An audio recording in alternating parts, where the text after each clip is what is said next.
Right now, getting jiggy with thelaughingbureau.com. Get jiggy with it. You're gonna probably be the first one to hear that. I don't have a relationship with anybody but DL Hughley, and I can't tell you why. I have a great relationship with DL. We talk a lot. I can call him anytime. He calls me sometimes late at night on a Sunday. We talk, we tweet to each other. We support each other in sports, But I can't even get on Steve's radio show. I can't get Cedric to return a phone call. And the only thing I've done for them to make them rich and famous. thelaughingbureau.com. Anybody who ever asked me that question from this day forward. I don't understand it.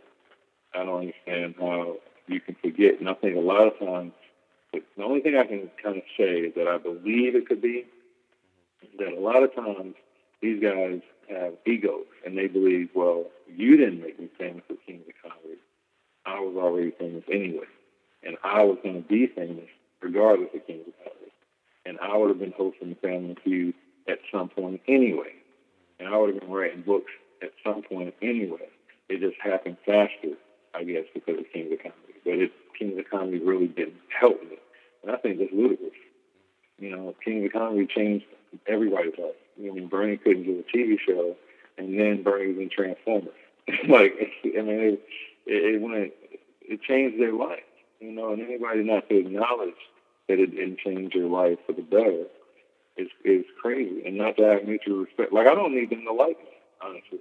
But I think we mutually should respect one another. If I call Steve, I should be able to get Steve on the phone. Because if I call him, I'm calling him for a reason. I'm not calling him to say, hey, can you lend me $10? I'm probably calling him to say, hey, I got this idea. What do you think? Or, something like that. I'm not going to call you for no reason whatsoever. But there is no respect when it comes to Cedric and Steve.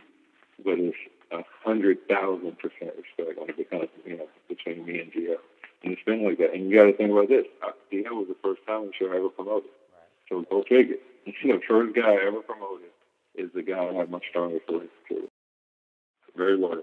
Loyal is not a word that's used often in our culture, unfortunately. But yeah, loyalty.